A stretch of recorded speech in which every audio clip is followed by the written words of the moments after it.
Hello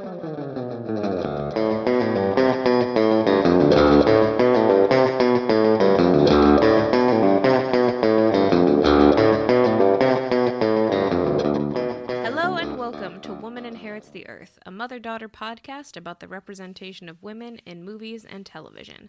I am Tess Adair, a writer and the author of the paranormal mystery series The Karanzan Chronicles and Beth's Daughter. And I am Beth Von Baron, Tessa's mother and also a writer. Today we are discussing Anatomy of a Fall, Anatomie d'une chute, that's the French version. All right. It is mostly it's in French and English. There's not actually a lot of German in it, even though the main character is a native German speaker. So there's a lot of subtitles in it. It's from Neon Pictures with what looks like funding from France TV and Cinema.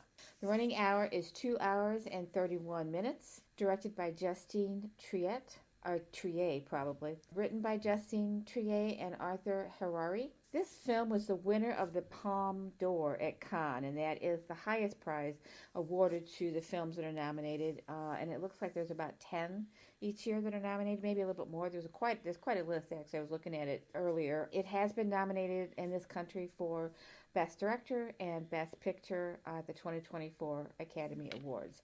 Stars Sandra Huller, or Huller, not sure, probably Huller, I would think, because it's a U with 2 dots over it, yeah, as Sandra. Swan Erlaud as Vincent, the lawyer, and Milo Mikado Grainer as Daniel.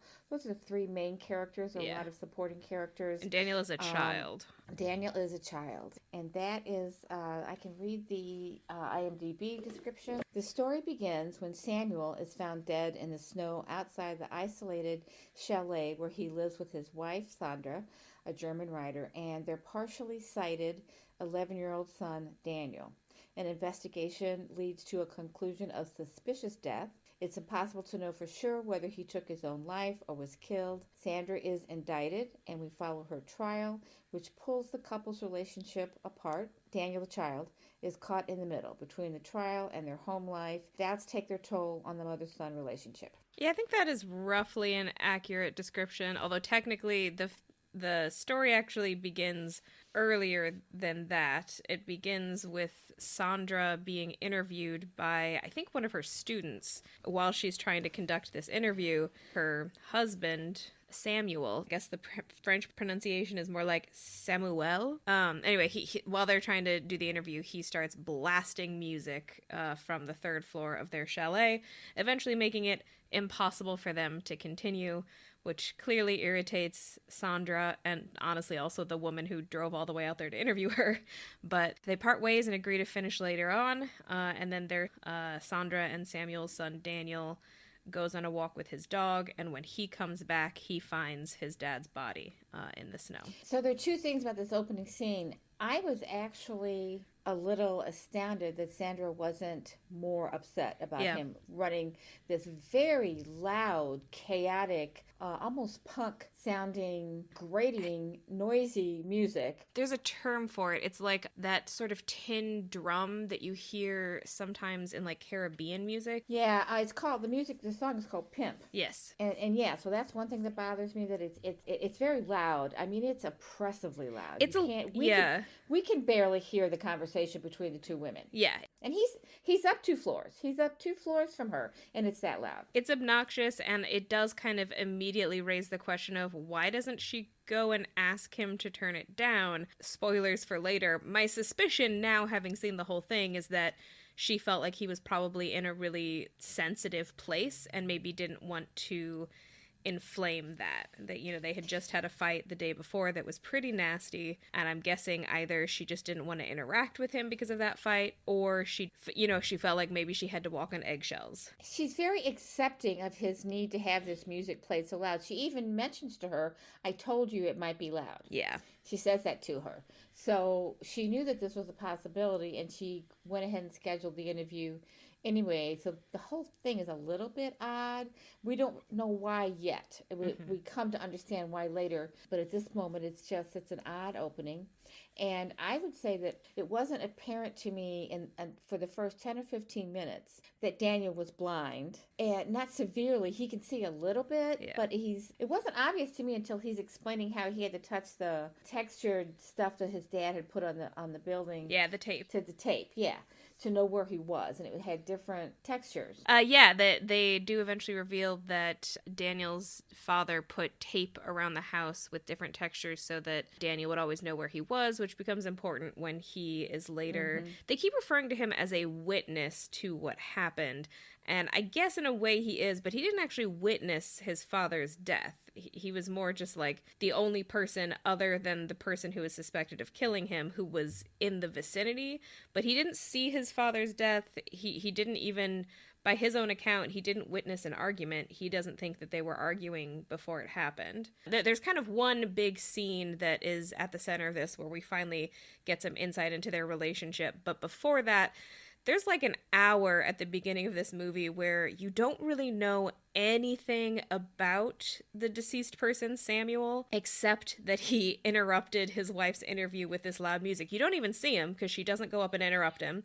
You just hear the music turn on, and then eventually you hear really loud power tools turning on, and then you see him dead. So there's just this that's weird too. Yeah. The power tools is weird. It's like, where is this in the music? What's going on here? And actually, we don't see him until he's dead in the snow. Yeah, but it is, we do eventually find out that he was doing work on the chalet because they wanted to turn it into a bed and breakfast. For about an hour of this movie, you don't really know anything about him. You don't really see him on screen. You don't hear him speak. You just know that he did that, and that's it. And then he's dead. I mean, I think the whole movie is going for a very kind of cinema verite style. No one is really wearing makeup, or no one is made up to look glamorous. They're using mostly natural lighting, and the cinematography style for me seems to echo kind of documentary filmmaking more than most cinematic filmmaking styles. It's a lot of like shaky cam. There's actually one point in the court proceedings where the camera slowly follows the judge walk to a chamber, and then it holds on her for a second, and then the camera suddenly jumps back to where she had been and then back. And I'm not totally sure why that shot is in there, but my best guess is it's another way of going for a kind of documentary style filmmaking, because all it does really is call attention to the fact that someone is recording this, because it seems like a mistake. It seems like a mistake that someone made while they were recording it, but it's in the final product. So I feel like that is part of this sort of cinema verite. Though, to be clear, they're not doing a full-on mockumentary. They're not acting like this is a fictional documentary. It's more just the style. I don't get the feel of it as a documentary at all. That's the only way I can explain that choice. Well, and that particular choice, yeah. There's a lot of close-up of faces and conversations. So I don't get that sense of it that it's, a documentary style. And I also did not have the problem that you had, and we discussed this just a little bit. To be clear, I just mean in the cinematography. I don't think it's trying to be a fake documentary. I mean, the cinematography feels more like documentary style filmmaking than cinematic. Well, it could be French style too. I don't know anything about French film. So I understand what you're saying, but I was not bothered by the first hour of it. I do think the film is too long. It's 2 hours and 31 minutes long. And your initial comments to me yesterday were that the first hour was just... Yeah, it felt like a boring episode of Law and Order. Law and Order, that's it. So I watch a lot more detective TV shows than you do. So I actually found the build-up here to be interesting because they were piecemealing the story. They were piecing the story together. I think the movie's too long. I'm not sure where they would cut it, but I did feel that they were piecing the story together from the... I mean, when Samuel is killed, when he's found dead, there's only two people in the vicinity. Mm-hmm. There are no tracks around the house that would have showed an intruder. Obviously, the mostly blind son has not killed his father. Yeah. He can barely walk into the house without touching the wall. How would he do that? Although later on he does go up to the attic where his father had been working, which is a very scary scene for me. I don't think he has any trouble getting around because he was going on a hike in the mountain, but he is 11 years old. He's not physically big enough to have killed his father. That's why I did not understand that he was blind. Before we find that his father is dead in the snow, Daniel is off walking with his dog Snoop, by the way. Yes. And they are walking in, and there had been reference in the opening interview, about her son's accident, which we find out about later on. But when they cut away from the house in the interview, and Daniel is walking around in this snow that isn't very deep, but there is snow on the ground, and they are on a hill, he and the dog. He's struggling to keep the dog under control, and then you see a river and a bridge. And my immediate thought is, because again, I couldn't remember what the story was about, my immediate thought is, oh my God, he's going to go into the frozen river here. And at this point, even having with that fear, I still had not realized that he was blind. So this is a very slow buildup. I think you're right. That whole scene probably could have been cut. But so he comes back and he finds his father dead. It's then that we realize that he's blind, or we find out that he's blind, and his mother is the only other person in the house.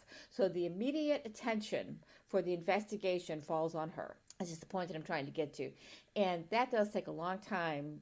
And the other thing about this is the whole way they investigate it. On one hand, the investigation seems to be a little bit more sensitive than the way American murder investigations are portrayed on television, which tend to be rougher and bloodier. And this is a very sensitive approach in some ways. In some ways. But then when you get to the trial, it's completely reversed. Yeah. And in American trials, you cannot do what they do in this trial. Yeah, they do a lot of...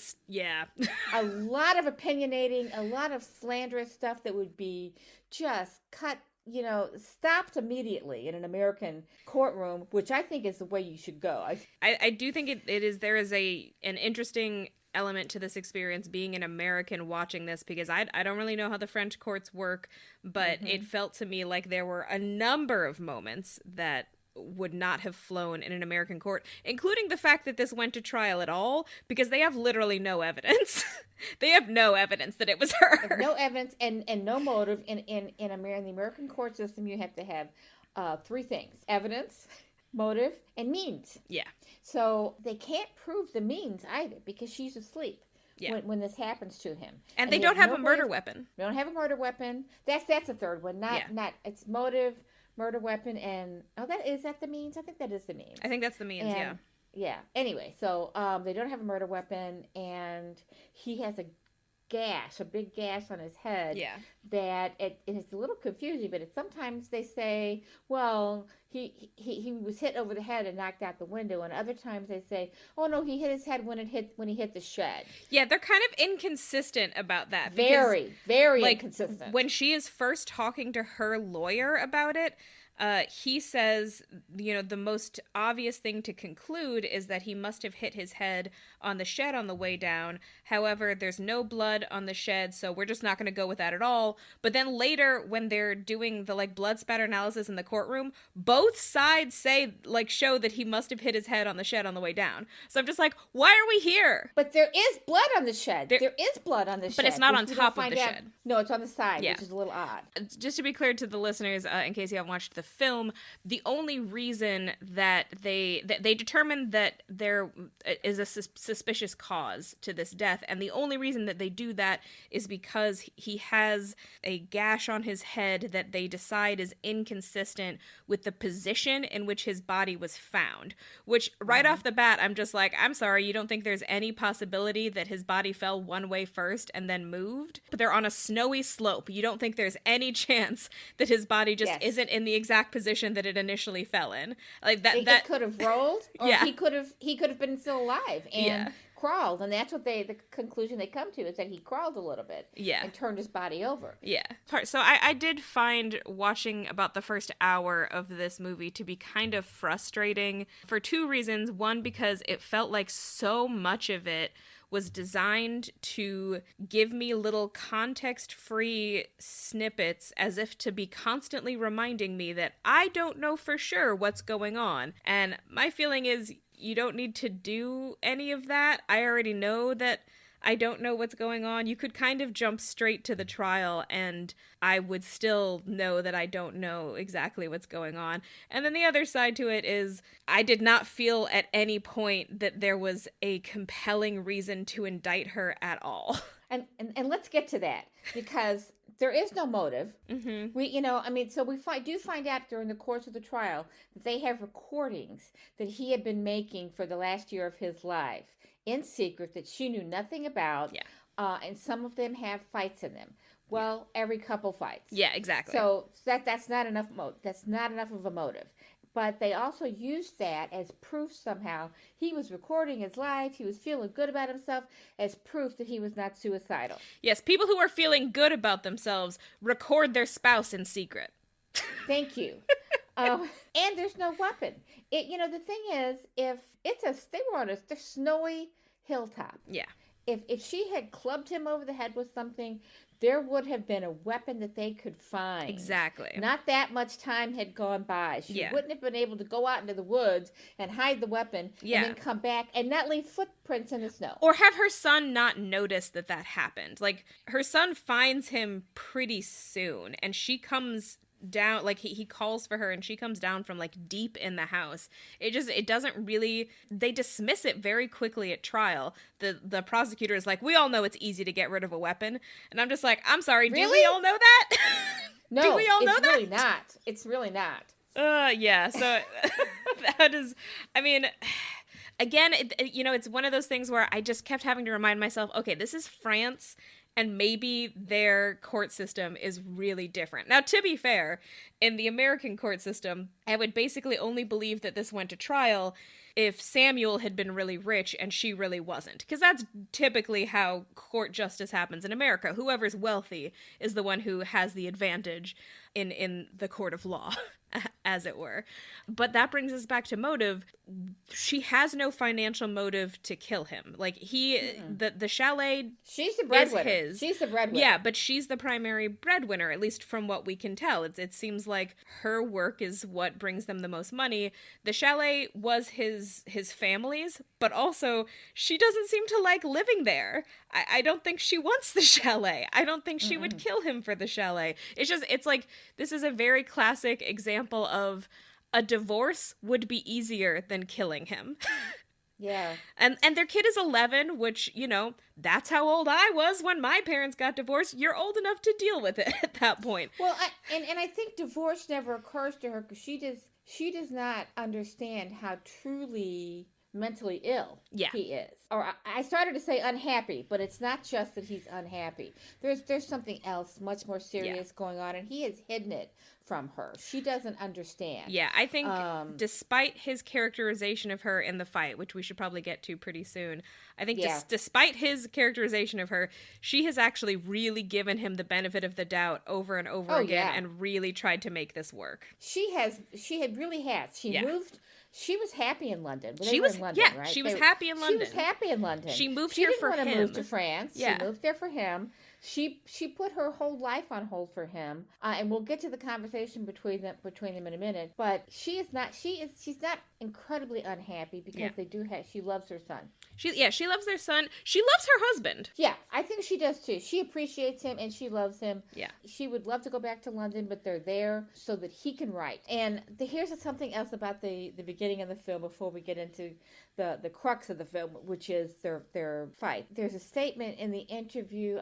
I'm not sure if Sandra makes it or the young woman who's interviewing her, but it's a statement that basically says you're mixing truth and fiction, which is which. That's a theme in this movie, and it's introduced very early on, truth versus fiction. Yeah, the husband has his truth and his fiction that he gives her because he doesn't tell her he's recording all their conversations. That's basically that. I think we need to move on and talk about, it's not even a turning point, it's the main the heart of the film. Yeah, the heart of the film, and it does take us a long time to get there. It does take us a while. Yeah, and it takes us an hour and a half. Yeah, to get to first of all to get to the conversation or the fight between them, and to find out at that point that it has been recorded. And I just want to also say here that the man who is introducing the recording, who is some kind of investigator, has imbued it with his opinions. Oh, yeah. About how it's all she's the bad guy. Mm-hmm. But if you listen to, and we'll get into what they're talking about, but if you listen to it, she's almost all the way to the very last minute of their fight. When it actually becomes a fight, it becomes a little violent. Until that point, she is still supportive of him and understanding of him. He is the one accusing her of doing terrible things to him that have no substance. So yeah, it takes us an hour and a half to get there. It takes us an hour to get to the court case. And then another half an hour to get to the reveal of this recording, which is basically the most real insight that we get into what their marriage was like. And I think they did a really good job of writing this scene in such a way that I would absolutely believe that a lot of men would take his side. And also that they are wrong.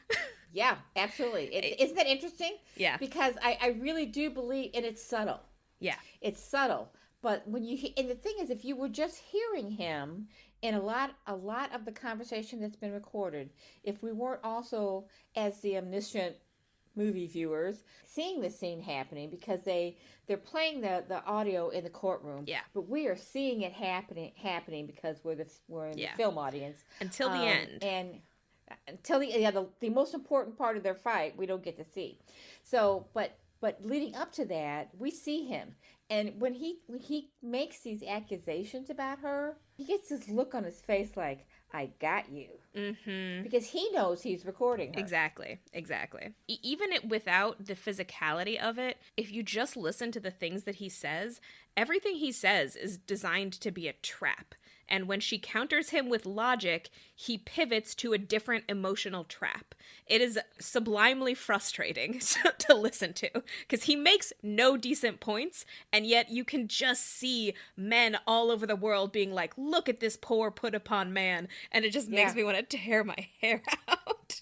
Well, and the other thing, too, is that whole truth and fiction thing, he is saying these things that never seem real or true to me when he's speaking them. But everything Sandra says in response, in her defense, in her assessment of her husband and their relationship, which is what this conversation is about, in her understanding of the psychiatrist's bias against her, and we'll talk about that later on. We should. And in her empathy for her son.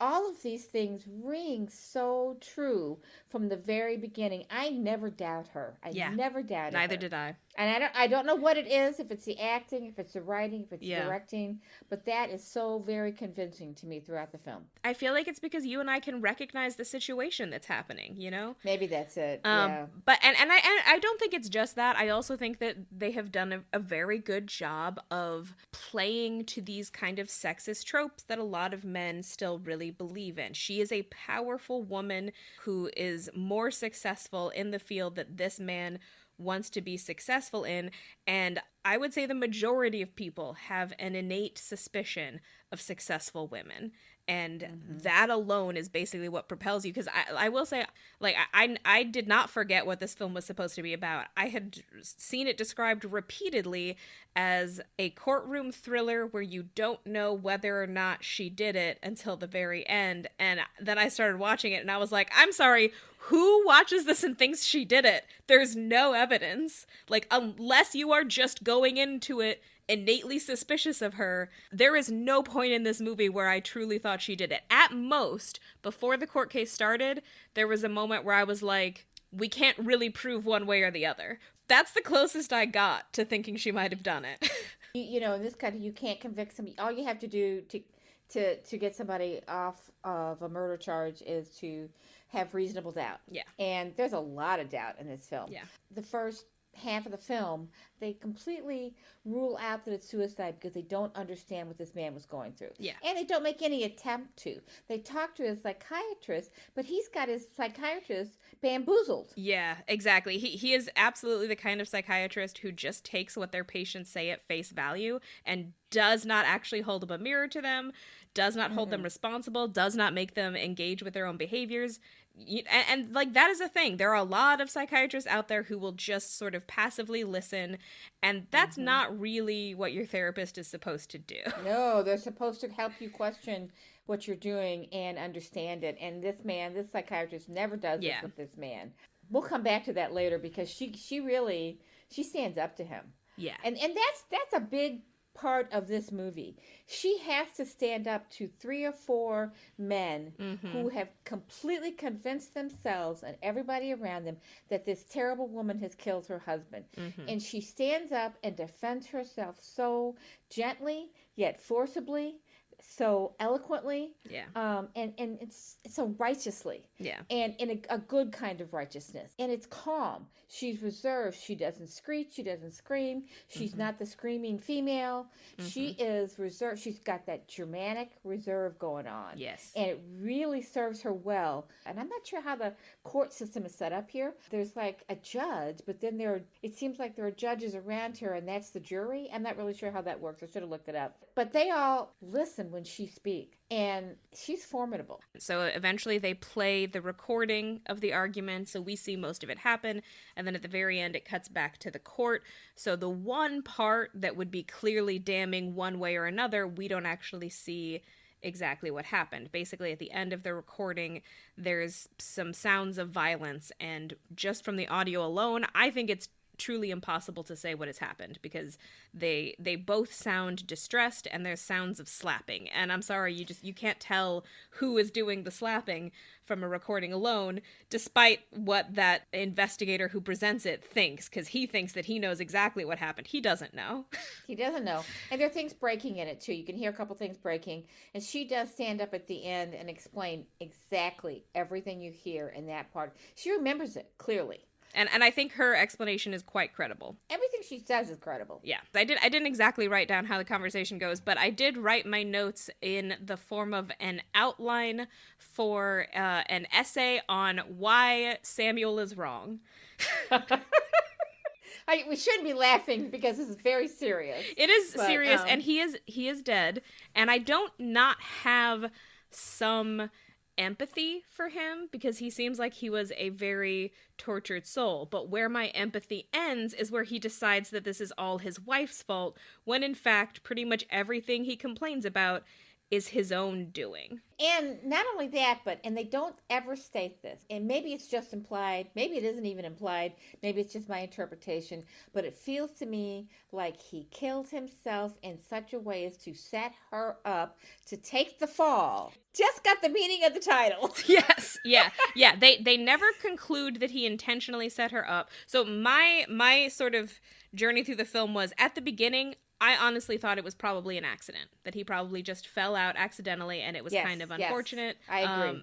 And, and the way a lot of these accidents go is sometimes it's hard to tell exactly what happened. And then by the end, I am pretty convinced that he killed himself.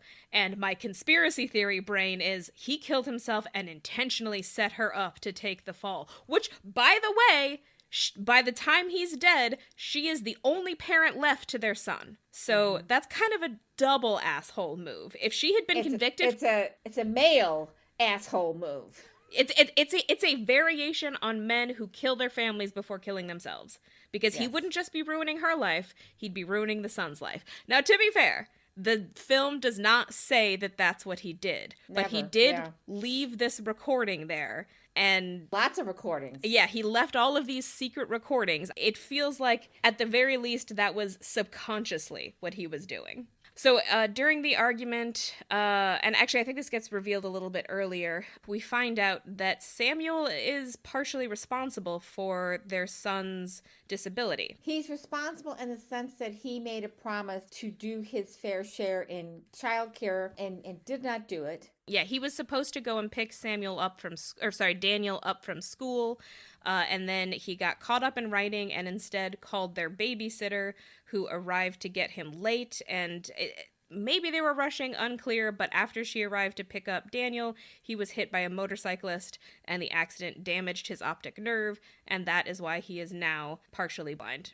But basically, it's not that Samuel did something actively to hurt Daniel, but he did fail in his parental duty to show up for him, and that, unfortunately, ended in this accident. And they do make a point to say that Samuel felt very guilty about this. He blames himself, but interestingly, Sandra never blames him. Yeah, she doesn't. She does not. She understands that he feels the blame, but she also has, and I don't want to say it's a fatalistic approach to life, but an acceptance. She understands that the accidents happen. Yeah. Things happen.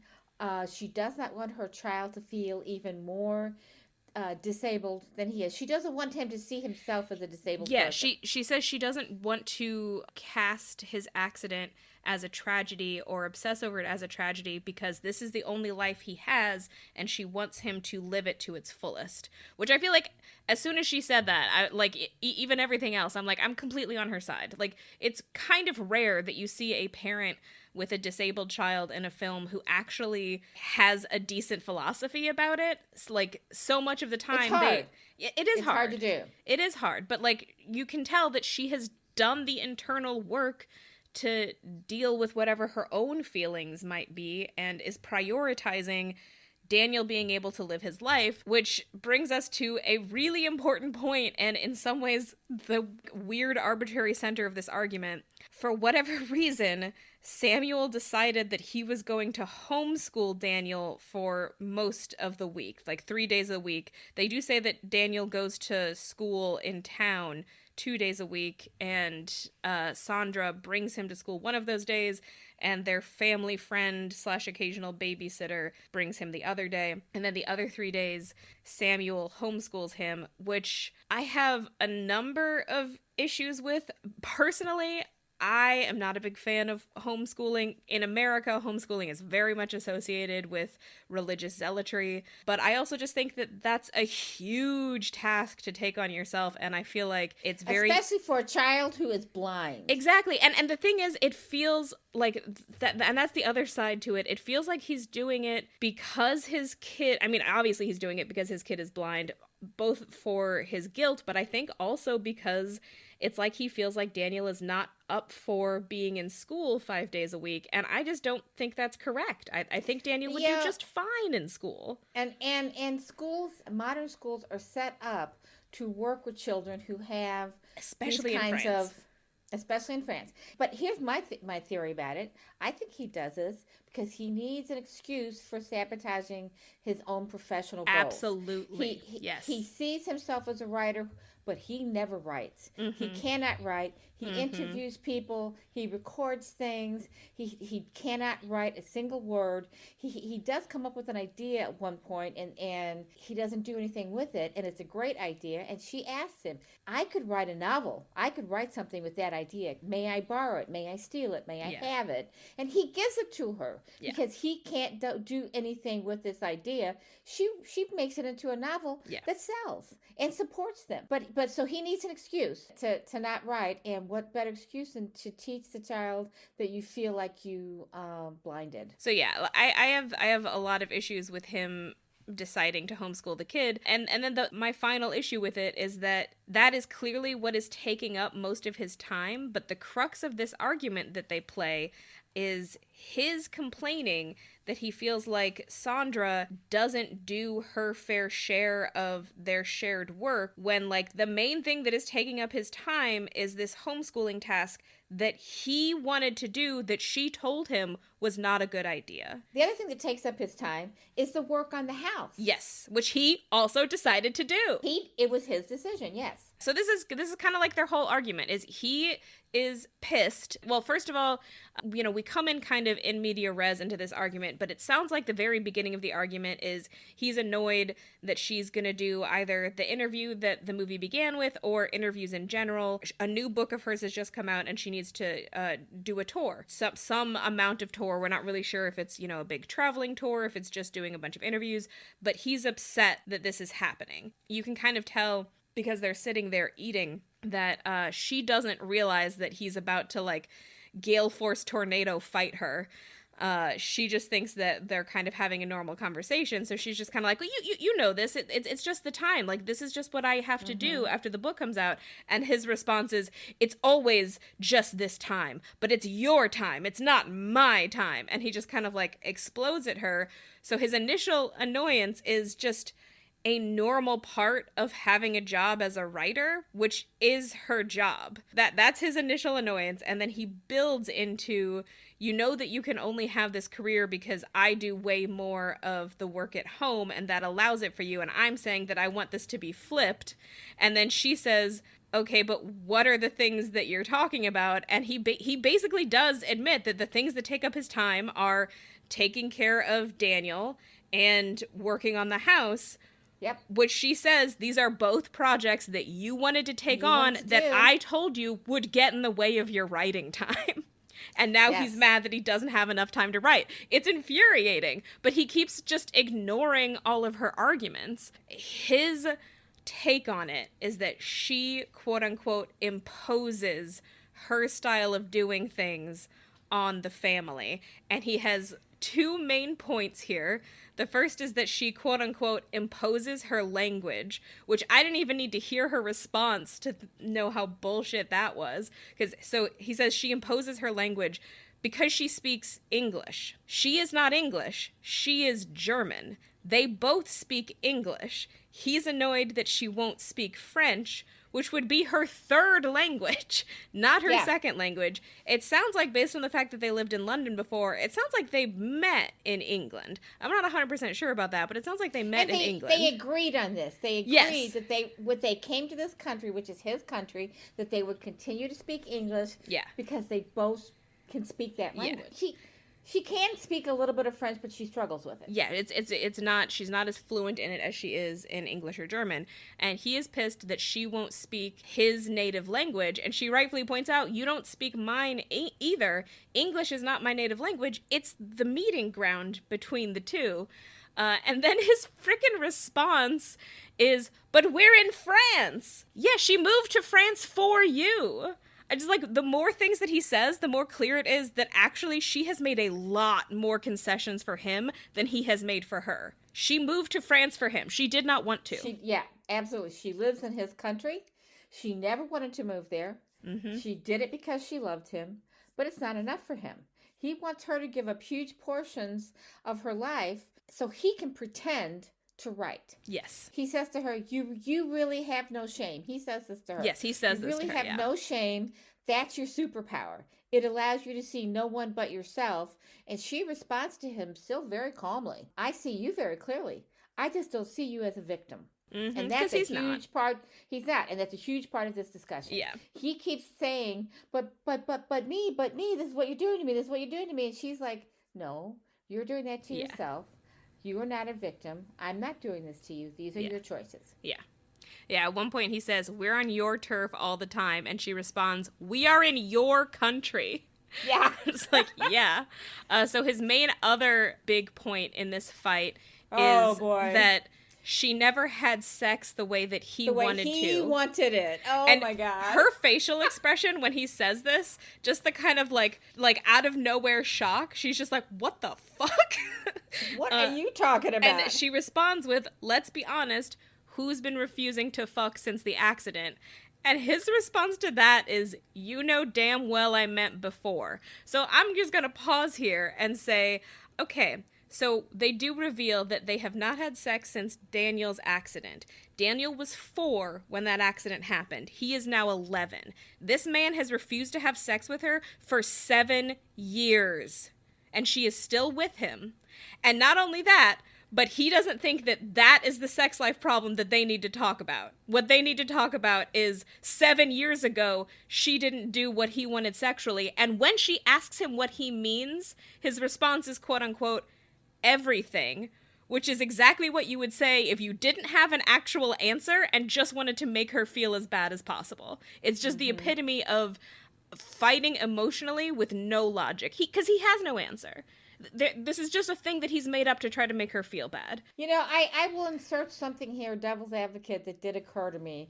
She does have affairs a couple of times. She doesn't have affairs, I shouldn't say. She has sexual liaisons a couple of times during the course, I think once before the accident, and then maybe once or twice in the 7 years after the accident. I don't know if she said that she did it before, but she did say that after the accident. She did. Maybe it was right after. Right after the accident, she had a couple, and she told him about them. She did. She's been very honest with him. It's like he's not upset about it until he starts talking about it. Uh-huh. And then the more he talks about it, the more upset he gets.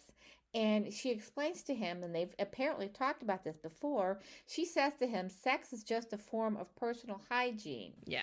And he is refusing to let her take care of herself by Yeah. refusing to have sex with her. But he feels that it's all her fault. She says, I refuse to rot inside. Yeah. So I find solutions. And at this point, sex was just a question of personal hygiene. Yeah. So she has physical needs that she is meeting, interestingly, with women. They try to portray her as bisexual, and as if that's a big thing for a couple of minutes. Yeah, they use that at the. We learn that she's bisexual during the beginning of the trial, which is clearly a ploy by the prosecutor to label her as a sex-crazed maniac. And he responds to her, you impose solutions, these sex solutions that she's talking about. You impose solutions which are solutions for you only. Mm-hmm. You don't give a shit if it hurts me and Daniel. And my first thought was, wait a minute, you've known about this. She's told you about it. Daniel doesn't know about it. How's it going to hurt him? Yeah. Oh, but it's going to hurt him when he hears it in the trial. In the court, yep. Although I don't think it really does. But the potential exists for him to be hurt by hearing all these things in the trial. So the big thing here is that everything he accuses her of is a way to portray himself as a victim, and her basic argument to him is, no, you are not a victim. Yeah. You want to be a victim, but you're not, because these are choices you've made. You've made the choice to teach Daniel rather than writing. You've made the choice to work on this house rather than writing, and you have made the choice not to have a sexual relationship with me, your wife. You know, I will say, I don't think that adultery is right, but I do think, I mean, two things. First of all, if you are a person who has been cheated on, as far as I'm concerned, you have a choice. You can either leave the person who cheated on you, or you can stay with them, but if you stay with them, you have to forgive them.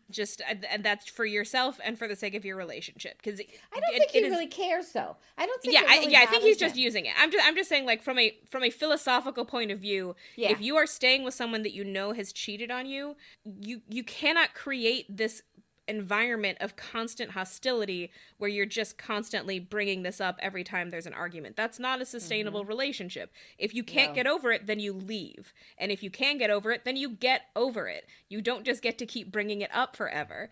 And the other side to this is, it's been 7 years since he has had sex with her. She's just supposed to be celibate forever to soothe his ego? It seems like at the very beginning she was pretty honest about it, and they do say that she had an affair like a couple of months ago that she didn't tell him about, and it seems pretty clear to me that she didn't tell him about it because a part of her could sense how sensitive he was at the moment, and she knew that it would hurt him. Yeah. She said that. She says that. Yeah. So I'm not trying to be like the advocate for cheating here, but I will say, I think, you know, in a reasonable relationship between equals, if one partner is no longer interested in sex at all, I think it is a reasonable and healthy thing to do to have a conversation where you decide, okay, do we want to stay married to each other? And if so, does that marriage include me having sex with other people, since you are not interested in this thing anymore and I feel like I need it to be a healthy individual? And there's nothing wrong with that. I'm with you in that in most situations, probably 99% of the time, I think adultery is wrong. It's not just that it's morally wrong. It's the kind of wrong that, how to explain it? You've chosen to be in a marriage where it's a one-on-one situation. Yes. You know, if you didn't want to have that, if you wanted to have sex with more than one person, if you didn't want to be exclusive, quote unquote, that seems to be the term, then you don't get married. And if you're going to get married, you give it up unless you have an agreement otherwise. Some marriages are different. Right. Some marriages are open marriages. Most of the time, that's the way I feel about it, 99% of the time. But in this instance, and there are probably other films or TV shows where I've seen things like this happen, where there is a situation where one of the people is suffering with a mental health crisis that is not resolving itself, which is what's happening with Samuel here. So where this is happening, and he gives tacit agreement to her having sex with other people, because his tacit agreement is implied when he doesn't say, okay, I'm done, I want a divorce. Yeah. He knows it's happened. He accepts it. He doesn't hold it against her. Even in this scene where they're fighting about it, where he brings it up, he's not convincing that this has ever bothered him. Yeah, it very much just seems like this is something. Yeah. Either this is just meant to hurt her, put her on the defensive, or this is meant to make him look good on the recording. And exactly. That's exactly what he's doing here. Mm-hmm. So I think I don't judge her for having these sexual liaisons to meet her own emotional and psychological and mental well-being needs.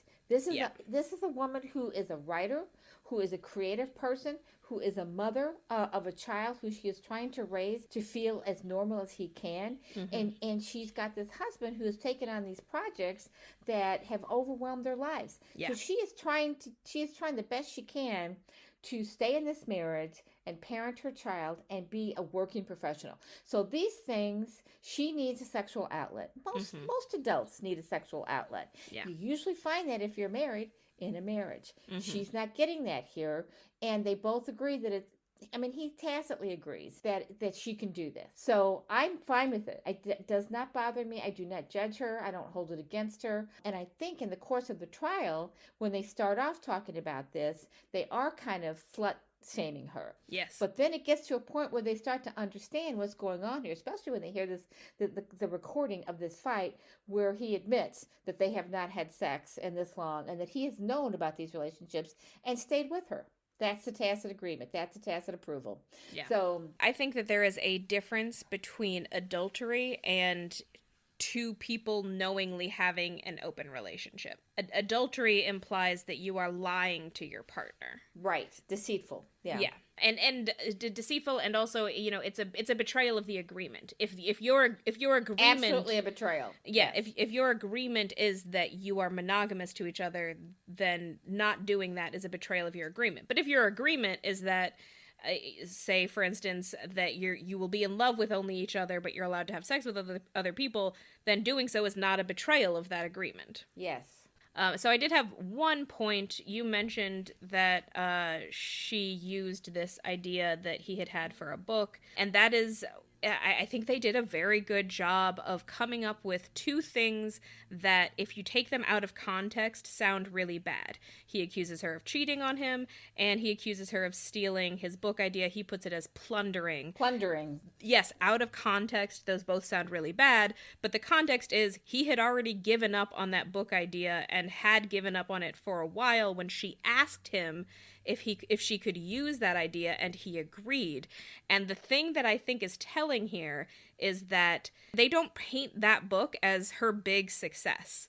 It is one of many books that she has written. Mm-hmm. So she wasn't dependent on that idea to succeed. She just didn't want that idea to go to waste. She thought it was a good idea, and when he wasn't going to do anything with it, she asked him if she could use it. So I don't really see that as, her stealing from him, because why would she need to? She was already a successful writer.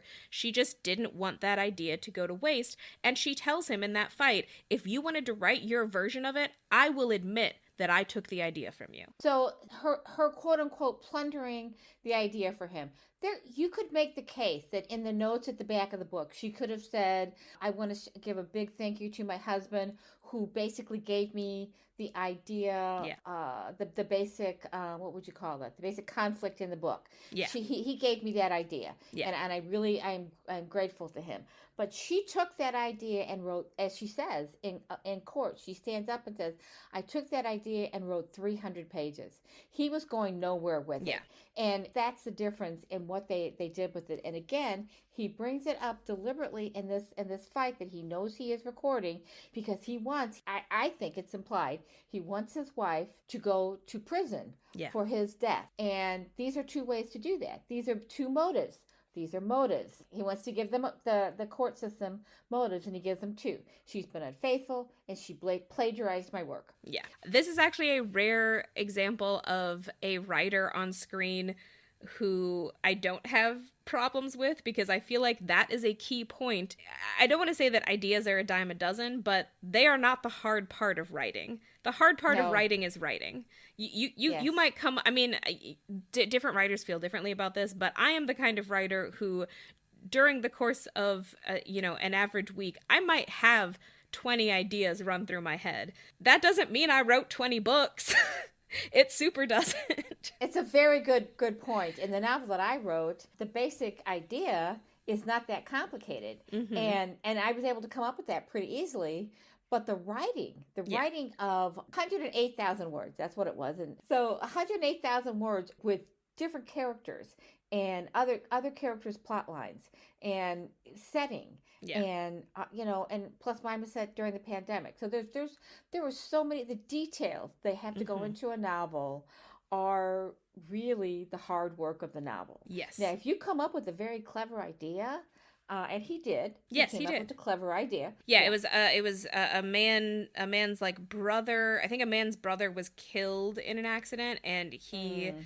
really wonders what his life would have been like if that accident hadn't happened. And then one day he wakes up and he's experiencing two simultaneous lives, one where the accident is the center of his whole life and one where it never happened. And she changed it around to be a woman and her daughter. And Yeah, and then threw a whole lot of other stuff into it. yeah. So my final thoughts about this scene, this scene alone, is that trying to make himself out to be a victim. Mm-hmm. She tells him, "You choose to sit on the sidelines because you're afraid." There's a Mm-hmm. lot of fear here, and that is one of the things a writer contends with, Yes. is fear of failure, Yes. fear that you will write something and pour your heart into it and nobody will like it, nobody will read it, nobody will buy it, and you put your soul on the line. You open yourself up when you write a book, and he's afraid to do that. Yeah. She's not. She's done it many times. And she says to him, "You wake up and you're 40 and you need someone to blame, and you're the one to blame." And he is. And I wonder too, if even though he might have been planning this suicide thing all along, I wonder if this argument with her doesn't actually, Push him over the edge. yeah, push him over the edge. That's exactly it. Because he realizes she's right. Yeah. And he realizes that he is never not going to be afraid. And the one thing he wants to do is the one thing he can't do, and that is to actually write a novel. He'll Yeah. do anything he can other than sit down and put his ideas into a novel and sit there and work at it day after day after day. He's afraid. And that's not going to change. I keep saying that I think men are much more likely to be on this guy's side, and I think that's true. But I also think that there is sometimes a conflation within our culture between cruelty and brutal honesty. And in this fight, he kind of gives her no other choice but to be brutally honest. And yeah, if you don't have the context, or if you are in any way inclined to be more sympathetic to him, you might see her brutal honesty as cruelty, but it's not. It's just her defending herself because he gave her no other option. It'd be one thing if he just, was this person who had never published a novel and was doing all of these other things. There's nothing inherently wrong with the life that he has led, and she's not saying that there is. But he's turning around and saying that he's unhappy and that it's her fault. And that is an unfair allegation that she has no choice but to counter with truth. And some of that truth is painful to him. And I think it can be hard to see someone being a little bit, quote unquote, too honest and not feel that that's cruel, but he gave her no other choice. He backs her into a corner. She's very calm when Yes. she responds to him, and she, throughout the entire conversation, and that's why I keep calling it a conversation, because it's an argument, but it doesn't become a fight until the very last Yeah. minute or two, and she is very calm Yeah. right up until that point. The witness or the investigator or whatever who presents this recording to the courtroom portrays her as someone who's in a state of rage in this argument. Yeah. She's not. She's Not not. until the very end, and even then, we're not sure that she is in a state of rage. Mm-hmm. She's frustrated with him. She slaps him. Yeah. She admits to that, and she starts the physical altercation, which doesn't really get very bad. I mean, he must twist her arm at some point because there's bruising on her arm, and she has slapped him, and she threw something across the room and broke it. She broke a glass. She broke a glass and slapped him, and then he grabbed her arm, and then he started breaking picture frames, and then he started slapping himself. Now, this is her telling us this. We don't get to see this on screen. But I will say I intentionally re-listened to, I mean, I rewatched the argument a couple of times because I thought it was, the crux of the film. And after having heard her explanation, I do think that it fits. I think it's credible and I think it fits. I think that is actually kind of the most likely explanation because the thing is, while it's happening, you do hear him grunting in pain, but you also hear her not exactly grunting, but she sounds afraid. She's kind of letting out like gasps and if he's wrenching her arm, that could scare you. I think she's actually afraid of what he's doing to himself. Is my interpretation of it. But they're both making sounds, and she's the one who sounds afraid, which suggests that he's the one who's doing more of the physical violence. And yet, the investigator who brings this recording in says she is clearly in a more intense state of rage. So first of all, he is interpreting that. He's not, this is a courtroom where several times both sides say, let's stick to the facts, please. Let's not give our opinions. And yet this guy is doing just the opposite. He wants people to hear something in this recording that will convict this woman. And I wrote down before I knew who he was. They never say who he is. I'm like, who is this witness? So there's a lot of opinionating in this courtroom, and it's so weird. And because we don't see that in American courtrooms, if you give an opinion like that, there will be an objection made, and the judge will rule. It's just not allowed. It's very much stick to the facts. Before we get to this fight, there's like a whole chunk of the trial where the prosecutor takes fiction books that she's written and reads passages from them without context in an clearly intentional move to bias the jury against her, and the judge just lets it happen. There's no way that would have flown in an American courtroom. And his implication, I mean, he maybe even states it is, she could write this, she could do it. Exactly. And she says to him, I'm a writer. I write fiction. And her lawyer points out the passage that he's reading. The context of that is it's a side character who goes insane and also doesn't actually do the things that she's thinking about. Because it's a character thinking about killing her husband. But in the book, that character does not kill her husband. And also it's a portrait of someone going insane. And doesn't he mention a work of fiction? I can't remember now. But it seems like he brings up a famous book and says, well, do you think the writer did this? Oh, one of her other lawyers, because we can never go a full episode without talking about Stephen King for some reason. He says, and is Stephen King a serial killer then? And I just have to laugh here because you brought it up first this time, but we have so far mentioned Stephen King in every single. We have to call his agent up and invite him on the podcast. Well, maybe we should just actually like read a book. I've never read a whole book by him, so I don't know why this keeps happening. I think he's had such a fundamental effect on the national dialogue in our country, and he's taken on issues in his books that are just very relevant to what we talk about. This time it wasn't our fault. The movie brought it up. But it does seem to be a recurring theme in our discussions. I do want to talk about the therapist. I really only have one point to make about the therapist. I mean, we already talked about him a little bit. Like I said, I think he's the kind of therapist who just listens to what his clients say and doesn't push back at all, which I think a really good therapist should be a little bit better at understanding the fact that not everything your client says is the literal truth. But the line that he says that to me was just the biggest red flag ever is he looks at Sandra and says, he described your behavior as quite castrating. I'm sorry. Any man who describes a woman's behavior as quite castrating is just an embodiment of a red flag. One of the most, disgusting misogynist phrases out there. It's just there to call you a harpy, basically. And it says everything you need to know about Samuel. Exactly. She is castrating him. It is her fault that his life is so bad. It is always her fault. She is castrating him by A, being more successful than he is, and B, not taking his shit. That's it. That's all she's doing. And he's describing that as castrating. Okay, so after hearing the recording of the fight and also hearing Sandra's lawyer make a good case for the potential that Samuel may have killed himself by basically painting him as this person that we have just been discussing, a man who is frustrated by his own failures and taking it out on her, and then ultimately taking his own life, their son, Daniel, says that he would like to testify again. And then that kind of leads us into the end of the film. Some of it's a little weird, but he goes home, and there's a woman who's been assigned to make sure that Sandra doesn't interfere with Daniel's testimony at all. And he basically asks her to kick Sandra out of the house for the weekend so that it can just be the two of them. And I think you're definitely supposed to think at this point that whatever Daniel's thinking is going to tip the scales. Yeah, it seems like he suddenly, it seems like he is more suspicious of his mother rather than less.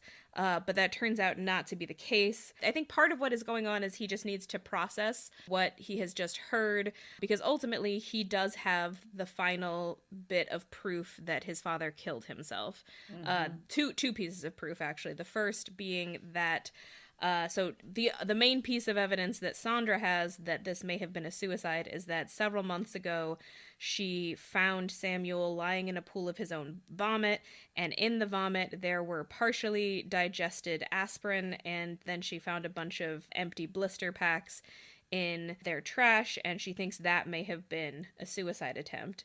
And that is part of what leads their son to do this bizarre experiment on their dog, because he suddenly, scary too. Yeah, terrifying, like kind of the most intense part of the movie. He remembers that around that time, their dog got really sick, and he thinks that it's probably because the dog ate some of the vomit. So he intentionally poisons the dog with aspirin to try to recreate these effects.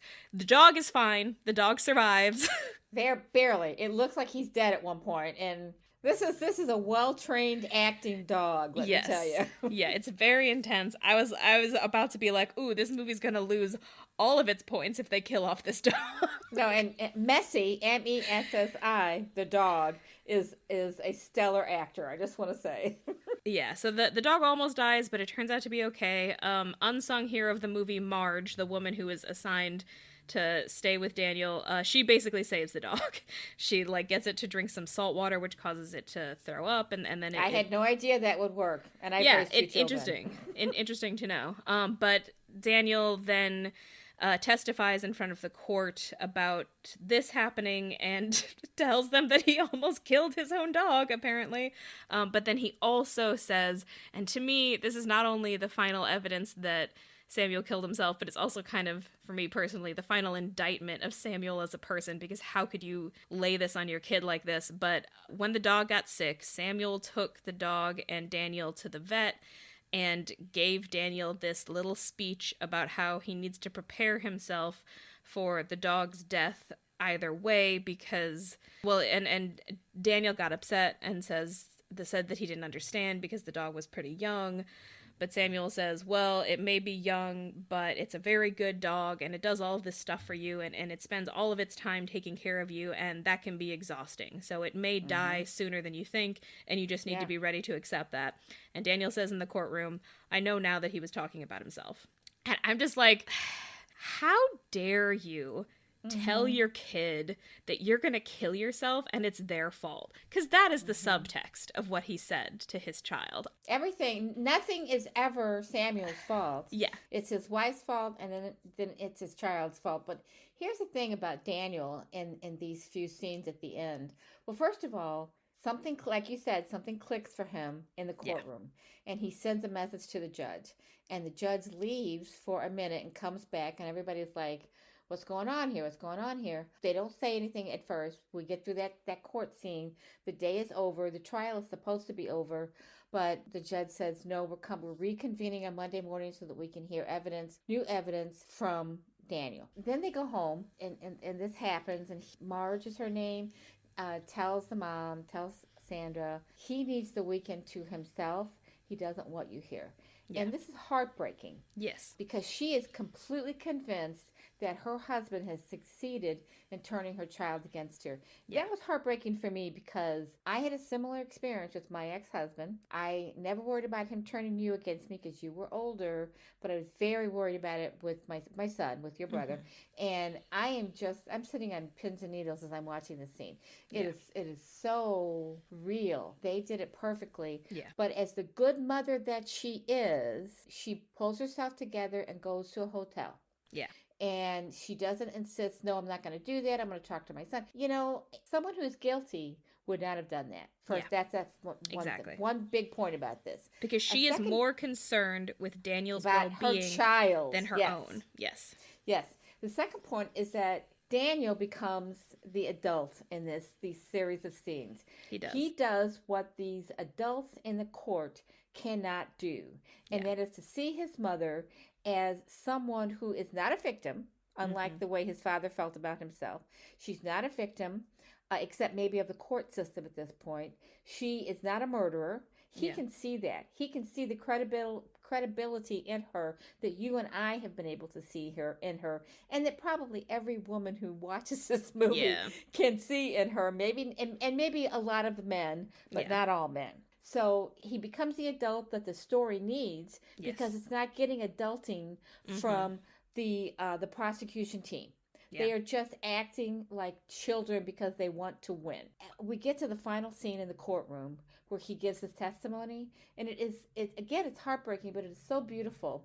This young man is a great actor. Milo Mikado-Grainer. He gives the performance of a lifetime, the kind of performance that adults would kill to give. And you can just see that he is wise beyond his years. Yeah. And maybe that comes from his situation. When you can't hear or you can't see, you have to make up for that lost sense with other senses. Your other senses become stronger. So in his case, he had perceptive abilities, I think, that he could hear in people's voices what's going on. He can listen. He was listening to that recording of his parents, and he knew what was going on. He could tell what was going on because he couldn't see them. He could hear it. He knows them well enough that he could hear what was going on, and that's what turned everything for him, although I think he never at any point thought his mother was guilty. But in there somewhere, I think it's the weekend when she's in the hotel, she's watching television, and there's a TV commentator who just talks about her as being this amoral woman who just doesn't have any feelings. She doesn't cry. And I think part of his evidence is that she's written characters who are like that, right? Yes. He's talking about the books that she's written as well. Yeah. And the thing is, it's not that she's amoral. No, it's not that she doesn't have feelings. She is committed in a very real and loving way to both her husband and her child at every step of the way. She's committed to them, but she's also German. She's not going to sit there and cry every minute. She's got a classic German reserve, and yet at the same time is so very articulate. She doesn't let her emotions prevent her from articulating the truth to these people. Yeah. This is also a classic woman trap, right? Oh, if she cried, she'd be hysterical. She doesn't cry, she's amoral. Yeah, women can't win. But there's a point in this scene with Daniel, getting back to him, where the prosecutor, I had to laugh at this.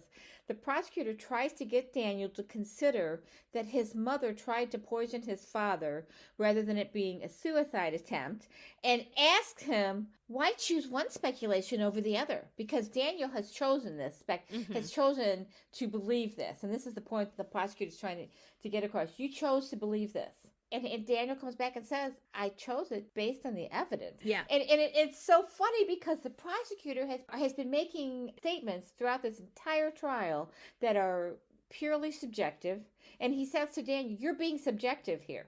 Really? Because you, Mr. Prosecutor, have been subjective during this entire trial, which, by the way, would not be allowed in an American courtroom.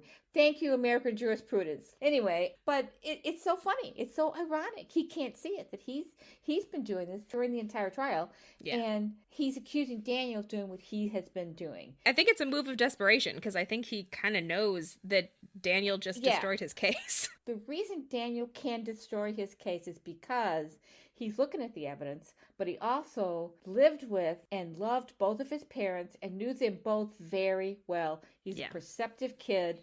He knows what's been happening in this relationship, and he weighs the evidence against who he knew both of his parents to be. I think when you first watch it, you think that he's spending that weekend trying to come to terms with who his mother is, but he's actually trying to come to terms with who he has known his father is this whole time, but hasn't really been able to accept. Well, and it's a maturational issue. Yes. You might take information in as a 6, 7, 8, 9-year-old that you don't really understand. Yeah. Because you don't have the experience to understand it yet. But by 11, he's got enough experience, especially with the past year, with all, the reporters and the investigators and everybody who's been in his face about this.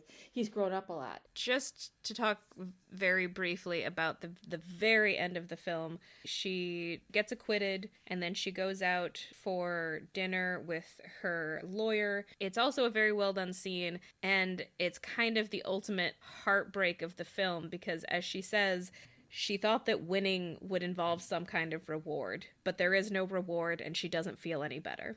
She says she doesn't even really feel relieved. There's going to be recovery time for her and for her son. I was sitting there, as I often do at the end of a movie, trying to figure out what they're going to do. What path are they going to follow? So I'm thinking that she's going to get rid of that house and move him back to London. Yeah. And try to build a life for themselves in a city where she understands the language. Yeah. And that's another thing, but we don't really talk. We talked a little bit about, but she is required during the court scenes to speak whenever she speaks. In French, yeah. She's supposed to speak in French because it's a French courtroom. And at some point, she has to describe something.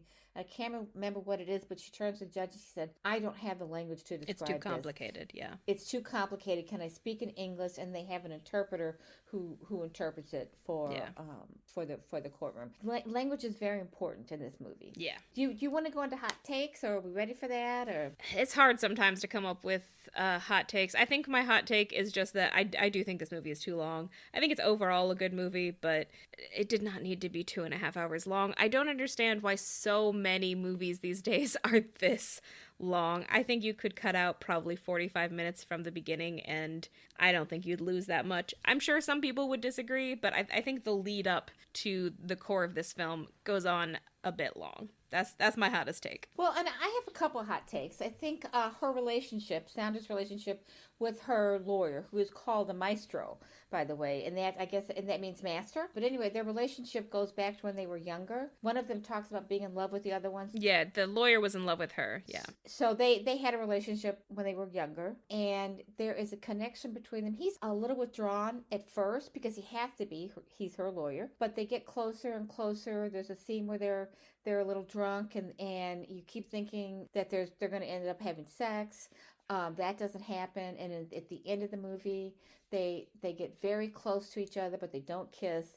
And I'm sitting here thinking, an American movie would have them all over each other. And this is perfect. It's much more heartbreaking to know that they had this connection earlier in their life. I don't know if the relationship with Samuel is what broken them apart, or if they just moved on by then. But Samuel does come between them time-wise. I think regardless of how I feel about Samuel, she is still grieving him. Absolutely she is. She's grieving the loss of her marriage, of her family, of that version of the family. She loved him. She really appreciates this Vincent. She appreciates him. She may even love him in some kind of way, and she definitely is affectionate to him in that last scene.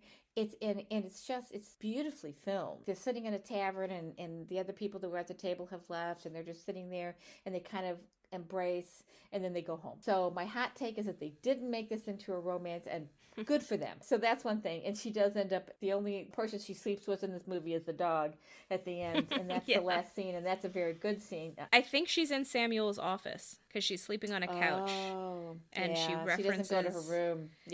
That she referenced that she would sometimes join. He was sleeping in his office, and she would sometimes join him for the end of the night. I think that's where she is in the last scene. So I didn't realize, I had written in my notes, what does the name of the movie mean? And I think we did come to a conclusion about that. Anatomy of a Fall. Well, there might be other theories out there about it, that the fall is the one she almost took. Because the one he took, he has a physical fall, and then she almost took the legal fall for it. So I think that's maybe also the anatomy of kind of the fall of his life, because we do, Yeah. like, for me, the journey that I went on was going from thinking that this was an accident to thinking that it was a suicide. So I think a big part of what we are examining here is kind of how he spiraled out, basically, Hmm. how he fell from a happy life to what he saw as a dead end. And I think my final hot take is one that you and I talked about just a little bit last night. Tess and I try really hard not to talk about the movie before we talk about the movie, but she was really struggling with it last night, and she I was. left me some messages saying, "I don't know how I discuss this movie without coming across as a..." Misandrist. That's a word that was not in my vocabulary, and I had to look it up when she said that, which is like the misogynist, only the opposite. It's Yes. a woman who hates men. Yeah, it's really hard when you watch films or read books or see real life stories, this kind of a story, which is Yes. clearly the indictment Yeah. and the trial all grow out of a need to convict this woman and to portray her. And maybe that the prosecutors aren't misogynists, we don't know, but they use their misogynistic tendencies to portray her as the evil scheming woman who, deserves to go to prison for the rest of her life. And because they can't see her as a human being that she is, she's just a bad evil woman. And it's hard to watch those stories over and over again. So I think when you told me last night that you were worried about this, I just felt like, well, let it go, baby. Say it. You need to say it. Sometimes we have to get it off our chest. So. Well, because I was thinking about how I feel like a lot of men watching this movie are probably going to feel a lot of sympathy for Samuel, and I started to hate him pretty early on in the process. I the felt music.